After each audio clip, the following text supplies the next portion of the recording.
It's really hard to be a good footballer if your decision making is really poor. I say it all the time, but even if you're a very skillful player and you have great attributes with the ball and all these different things, if your decision making is really bad, you choose the wrong decision more often than not, you are always going to struggle at every single level. But on the flip side of that, if your decision making is really good, it is going to elevate your game to new heights. So this video is going to be all about improving your decision making, some things you can think about, some things that you can do so that ultimately you're making the right decision, the good decision, the decision that helps you so much in the game more often than not. Now, before we jump into it, my name is Dave and this is Simplysoccer, where I'm creating videos every single week to help you improve your game and stand out on the pitch. Now, if you haven't already, get my free ebook Game Changer, which is going to help take your game to that next level. It is a full-blown, like 33 different ways to stand out ebook. It's like over 50 pages. You can get that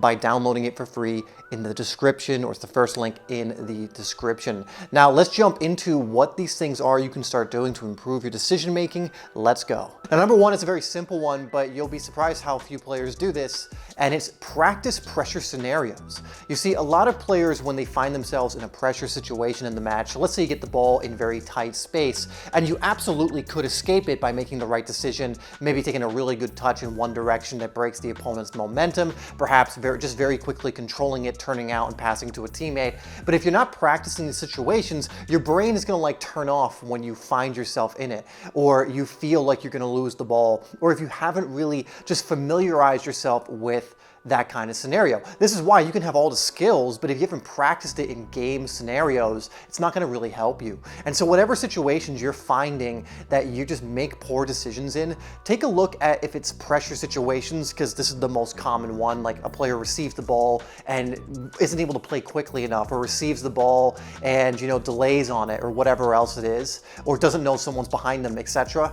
Practice these situations often. Even if you're practicing by yourself, imagine that someone's pressuring you. Imagine that it's like a game-like situation. The more you practice in a way where you're simulating game-like scenarios, the better you're going to become, and the more calm you're going to be able to be when the pressure is on, which will help you make better choices. Now, number two is something I kind of just mentioned, and it is improve your awareness. So many players, they make mistakes because their awareness isn't there. And this is mainly knowing what's around you, whether it's where your opponents are, where your teammates are, where the space is. But for example, if you're about to receive the ball and there's an opponent over your right shoulder and you're not aware that they are there and you turn into trouble, well, that's obviously going to really hinder your decision making. When you know and have more information of what's around you, it gives you more options. It allows me to know, okay, he's there, maybe I can turn out this way because I've looked, know he's there, and know the space is in that direction. So instead of turning into him, or maybe even not exploiting that space, I now can do that because I'm more aware. And again, this just comes down to practicing this in your training. Practice getting your head up and scanning. Practice before you know you're going to receive the ball, looking over your shoulder, seeing what's there, anticipating what's going to happen, and it's going to help you make better decisions. So before we move on to the third one, please hit that like button if you've gotten something out of this video so far, or this has been helpful. Now we'll move on to number three. Number three is get to the root of it. And what do I mean? I mean, analyze your particular game and look at where you're making the most mistakes. Where are you making the wrong choice more often than not? Because you'll be amazed at how many players repeat mistakes over and over and over again. And this is a simple thing to solve, because if you keep making the same mistake, you just need to become aware of it, analyze your game and go, okay, I need to work specifically on this. Then you can look up drills and different techniques that can help you with that. You can get a coach, you can get a program, which will help you with your overall game, but you can also focus in on that specific thing. That's why having a coach is really good, actually, or a personal trainer,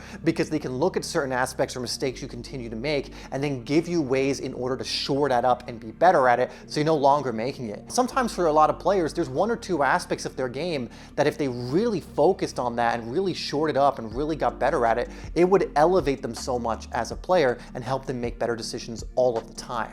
So take a look at your own game, get to the root of what's causing you to make poor decisions, and really double down on working working on that area, and it will pay off. The final one I want to give you, this will always help, and it's improve your confidence. So many players that have the ability make poor choices because they don't believe in themselves, because they're not confident. Now, practicing will improve your confidence, but I'm sure you know plenty of players who are amazing in training but can't replicate it in matches. I've played with so many players like that, like their touch is so good, their passing is so good, their skill, their finishing, and it's like, wow, this guy is just amazing, just so good at everything. And then they'll play in a match and they'll play within themselves, and it seems that their confidence is lacking. So it doesn't only come down to practicing the physical skills. There is a mental aspect of this, a belief aspect of this, and if you're not working on that, you're leaving a lot on the table, because you can work on belief systems that allow you to be confident on the pitch, and believing in your ability, and believing that you're one of the best players there. You can work on these aspects of your game, and it's something I highly recommend you do, and it will have the added benefit of making you more confident in your everyday life as well. And I have a course called Complete Soccer Confidence that will help you with this, and it's helped so many players already. I will leave that in the description under the ebook, so it'll be the second link.